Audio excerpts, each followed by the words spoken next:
You're not taking care of things properly. We're going to live together now, so you, old hag, need to leave.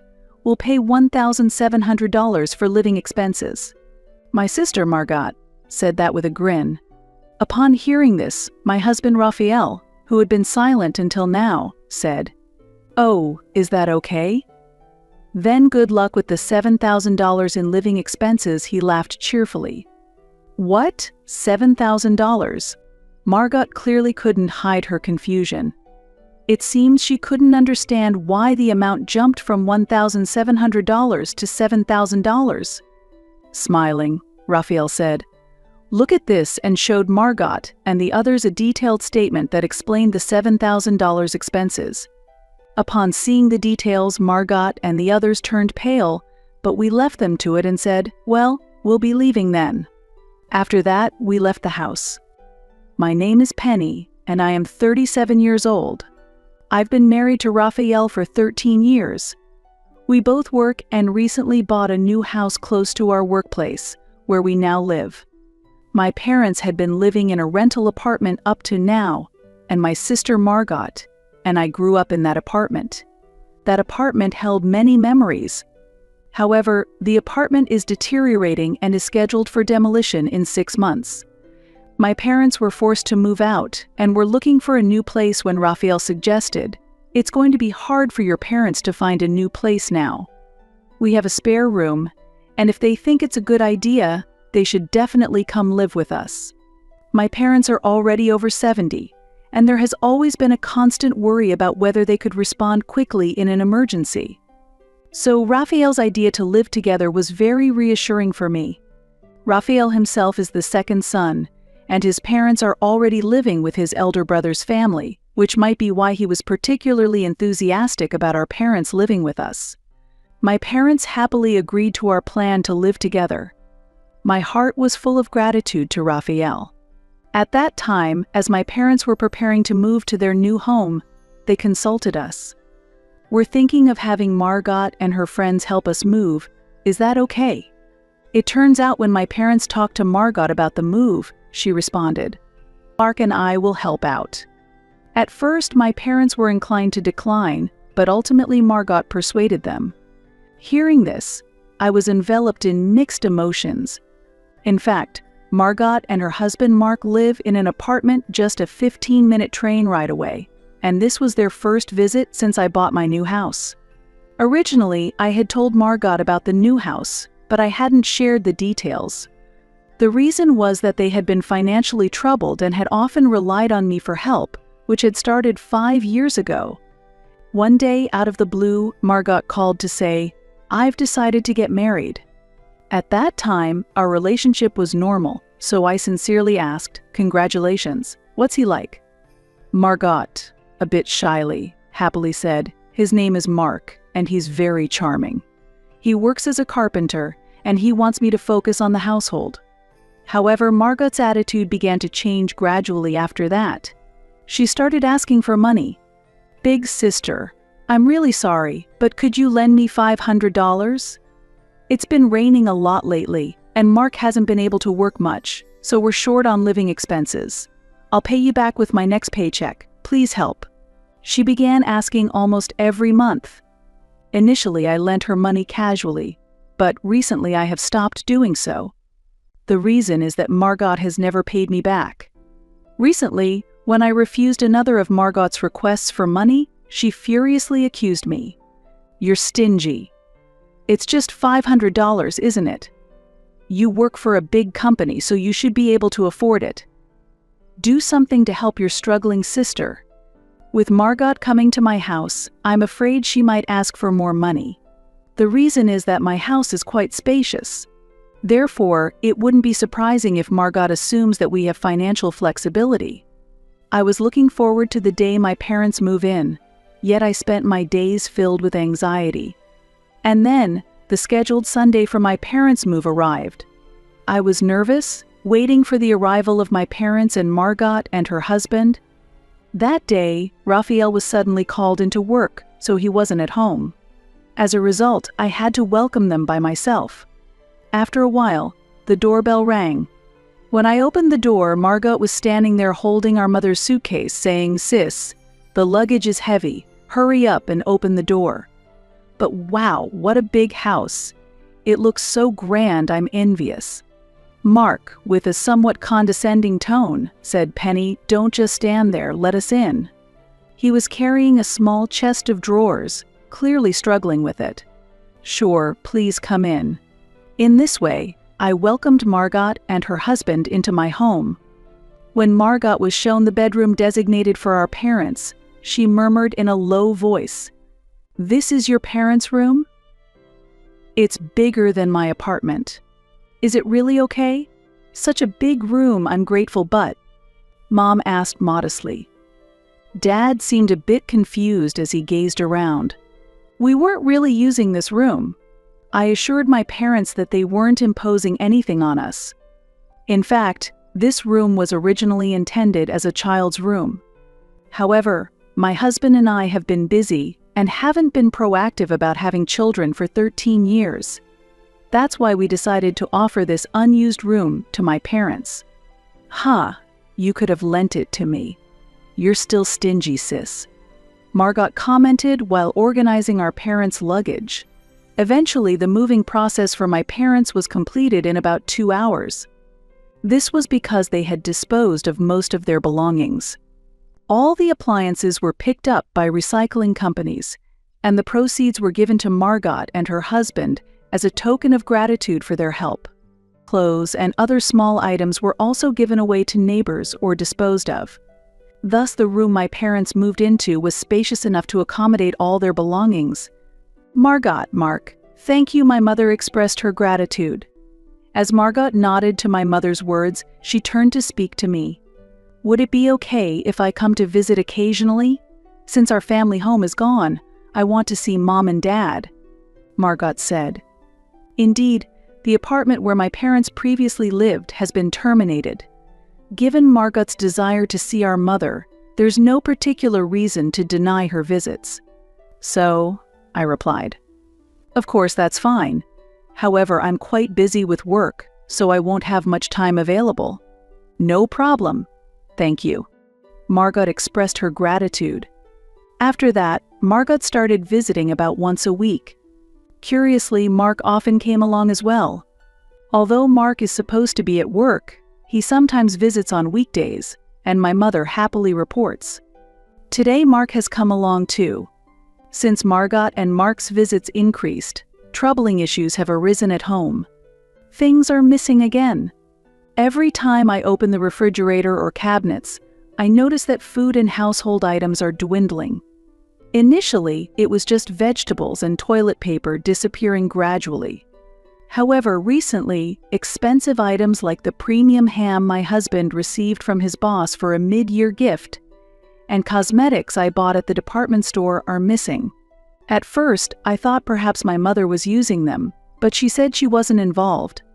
I haven't touched anything, she stated plainly. Really, it's becoming troublesome, especially since recently, it's only the expensive items that are disappearing, I complained. My father responded, "Okay, I understand. I'll also keep an eye out.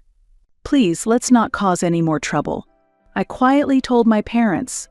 However, after that, Margot didn't respond to my emails, and our household items continued to disappear, increasing my frustration. 3 months passed, and my patience reached its limit. The disappearance of Raphael's personal belongings and mine continued. Recently, a high-end brand wallet I gave to Raphael for his birthday went missing. Margot or Mark is most likely the culprit. This is clearly theft. Margot has recently been coming to our house frequently on weekdays when we are not around, and even if I replenish the food, it disappears by the next day. As a result, maintaining our food stock became a challenge. To address this, Raphael and I decided to take a day off work and have a serious talk with Margot to stop her from coming to our house any further. On the day of action, we pretended to go to work as usual but hid nearby our house, waiting for Margot and Mark to arrive. About an hour later, Margot and Mark appeared. "Isn't Mark supposed to be working?" Raphael muttered to me, but I couldn't answer as I didn't know the details. Just 5 minutes after Margot and Mark entered the house, we returned home. I'm back. I said that as we entered, and Margot appeared, looking startled. Why are you here, big sis? It's a weekday, isn't it? Aren't you supposed to be at work? And Raphael is here too. Margot was clearly flustered. I took the day off because we need to talk to you, Margot, I explained confidently. Mark and my parents rushed to the entrance, looking surprised. I glanced at Mark and said calmly, Since you're here too, Mark, it's good timing. We came here to tell both of you not to come to our house ever again. Upon hearing this, Margot suddenly became furious and retorted, What are you talking about? I come here during the day to keep Mom and Dad company while you're away. If you need to talk to Mom and Dad, you can do so at a nearby cafe. It's within walking distance for them. I suggested calmly. It costs money to talk at a cafe. I don't have that kind of extra money. Margot snapped back irritably. With a deep sigh, I responded. So that's why things are disappearing from our house. You've been stealing them, haven't you? I really feel like calling the police. Raphael nodded in agreement and added, I can't find the birthday wallet that Penny gave me. I was planning to switch it out on my next day off. Can we get it back soon? Mark was clearly panicking and exclaimed, We're family, aren't we? Why are you doubting us? There's no doubt that Mark stole Raphael's wallet. I declared firmly, yet calmly, to them. Leave this house right now. If you never set foot here again, we'll forget this incident ever happened. But from now on, we're cutting ties with you, Margot. Goodbye. I no longer want to be involved with those who steal.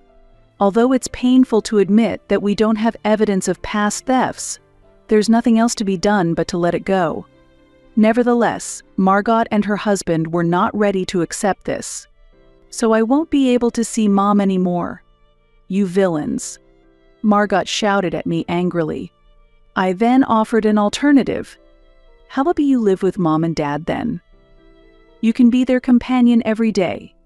But remember, you'll need at least $1,700 a month for living expenses. I doubted Margot and Mark could afford that amount. However, as the argument escalated, Margot became defiant. You're not taking care of things properly. We're going to live together now, so you, old hag, need to leave. We'll pay $1,700 for living expenses. Margot said that with a grin. Raphael, who had been silent until then, finally spoke.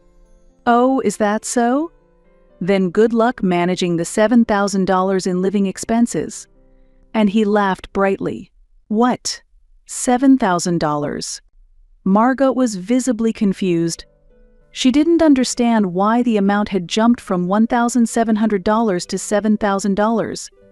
Smiling, Raphael said, Look at this, and showed them a detailed statement that explained the $7,000 expenses. Seeing the details, Margot and Mark paled, but we left them to it and said, Well, we'll be leaving then. We then left the house and headed to a nearby hotel. As soon as we entered the room, we both collapsed from exhaustion. The tension of the situation had drained us both too much. I'm really tired today. Sorry for putting you through this, Raphael, I said.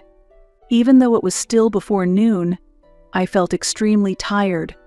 It seems like common sense doesn't apply to Margot or my mother, and their excessive behavior still left me feeling unsettled.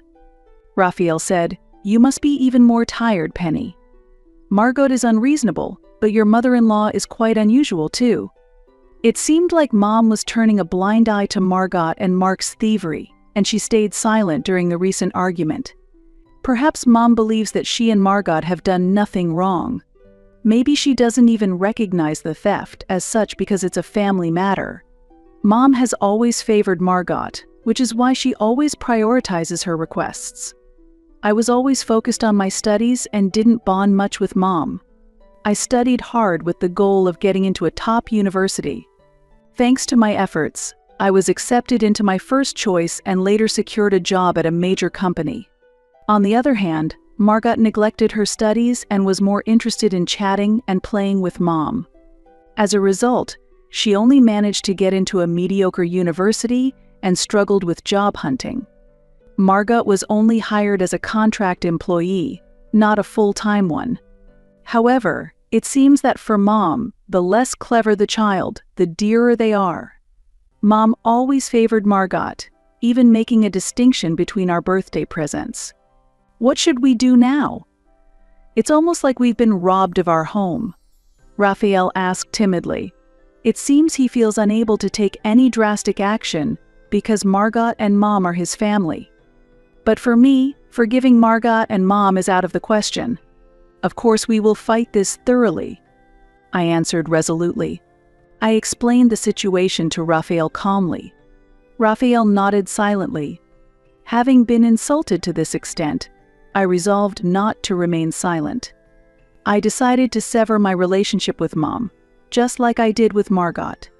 Later in the afternoon, we headed to a local law office.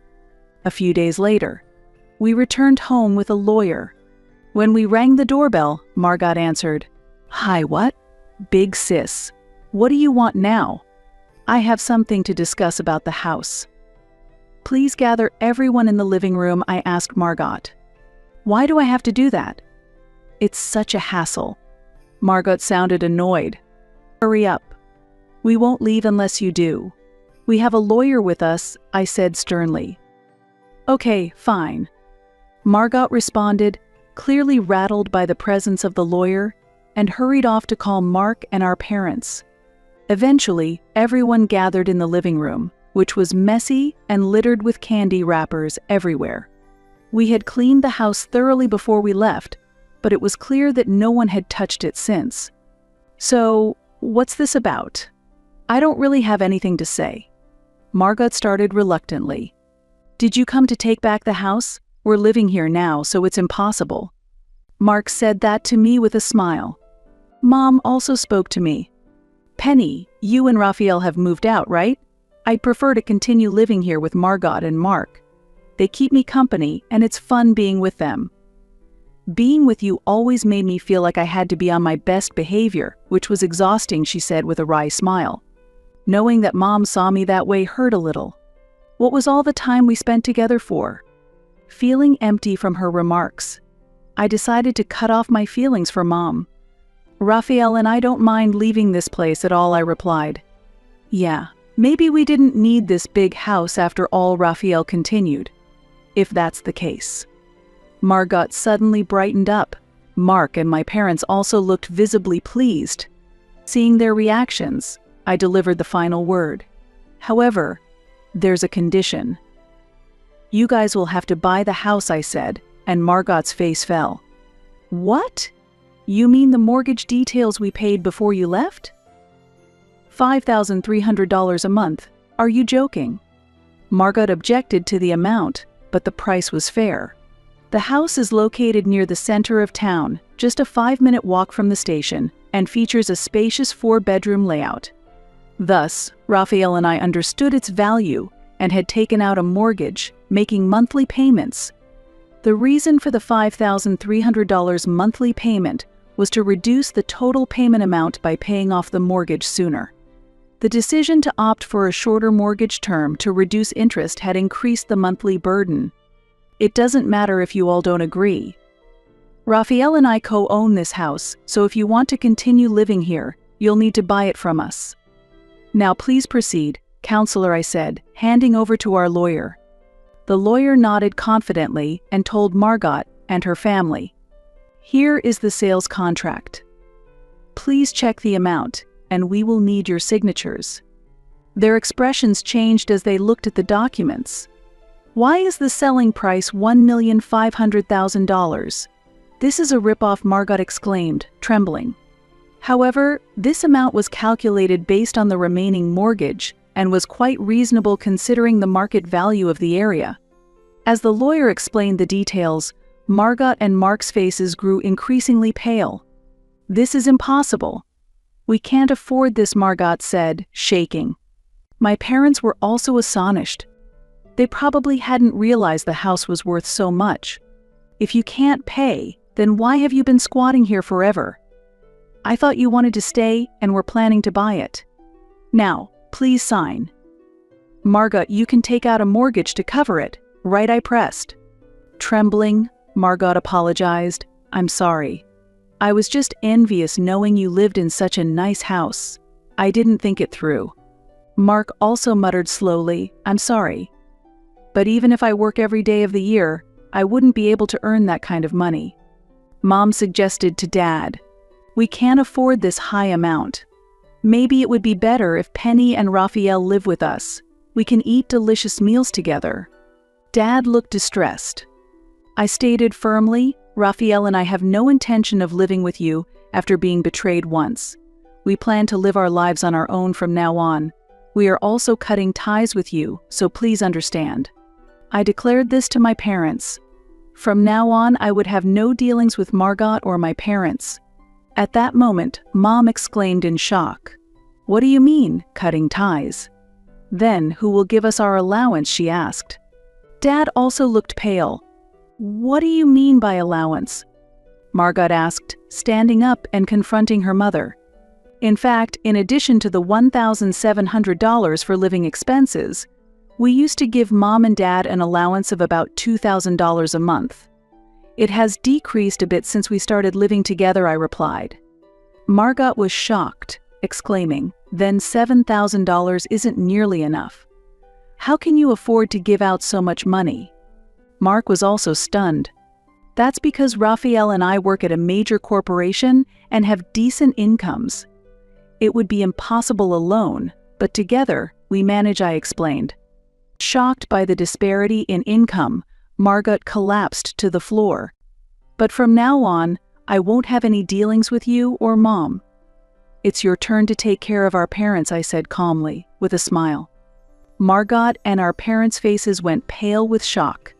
Since then, the discussion of selling the house to Margot disappeared. I had anticipated that Margot and our parents wouldn't have the funds. Instead, Margot, Mark, and my parents were forced to leave our house. With the lawyer involved, they moved out more smoothly than expected. Margot and the others complained. To live in such a big house was a once-in-a-lifetime chance, but that was irrelevant to me. Isn't your apartment lease still active? I'll send all of Mom and Dad's belongings there, I told her. Afterward, I arranged for movers to transport our parents' belongings to Margot's apartment. The apartment was quite small, and it was unclear if all the belongings would fit, but that was no longer my concern. I instructed the movers to have Margot pay all the moving expenses. Considering this as compensation for the inconvenience Raphael and I faced, it was quite inexpensive. Even after they moved out, Margot occasionally contacted us. Big sis, I'm really sorry. Can you take our parents back? They're wasting so much money and we can't cover the living expenses. Plus their pensions are used for entertainment. Mark is very upset too. Can you do something? She pleaded desperately. Currently, it seems our parents are living in Margot's apartment. All living together in such a cramped space must be incredibly difficult for the four of them. The fact that our parents were frivolous spenders had become clear after they started living with us, often squandering their pensions on their favorite indulgences. My mother loved luxury brands, and my father was obsessed with alcohol and gambling. Given this, their wasteful spending was somewhat predictable. You were the one who decided to live with them, right? I'm not involved anymore. We've cut ties. Thanks to you taking care of them, we've had more financial leeway since we stopped giving them allowances, I told Margot. Margot responded, That's awful. I'm struggling financially so much Mark has brought up divorce. I need to find a job. Hearing her cry over the phone and knowing how desperate she was made me feel a strange sense of satisfaction. Then find a job. I don't want to be involved anymore. Goodbye, I said, and hung up the phone. Since then, my mother has also contacted me several times asking to live with us again, but I have no intention of complying. Penny, please forgive me. It's hard living in Margot's cramped apartment. The cheap meals aren't satisfying, and I really miss your cooking. Can I pack up and come back home soon? I remained firm in my stance. Mother, you chose to live with Margot. That's none of my concern now. I won't help you anymore, you are practically strangers to me. I'm busy preparing seafood paella right now. I'll be hanging up soon. By the way, seafood paella was your favorite, wasn't it? I'll enjoy it, including your portion. With those words, I ended the call. My mother, a seafood, must surely be regretting her choices now.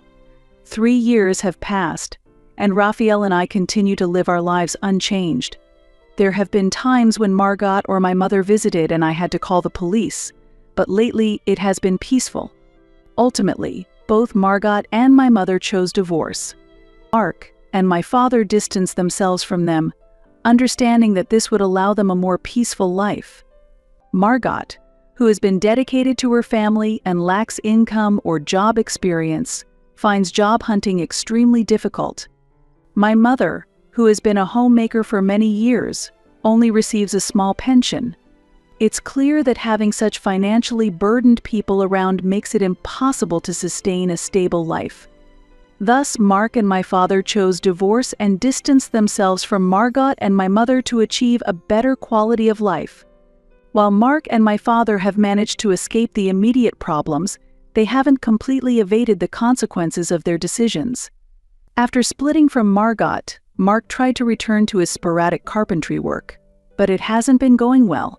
He faces cold treatment from other craftsmen and is harshly utilized, which doesn't bode well for him. With no experience outside of carpentry, transitioning to another field presents a challenging path. It seems he will have to continue facing these difficulties as he works. After divorcing my mother, my father has been wandering from one relative's house to another, feeling increasingly uncomfortable. At 73, finding and affording a rental property is a daunting task, and it seems he will continue to live in constrained circumstances. The reasons for the divorces in the family were made starkly clear when Margot and my mother dramatically announced their separations. My mother's excessive spending worsened her marital relationship, while Margot's divorce was due to an affair. Their financial desperation became evident when Margot and my mother came begging to be let back into the house. We hardly have any income between the two of us, so we're behind on rent and about to be evicted from our apartment.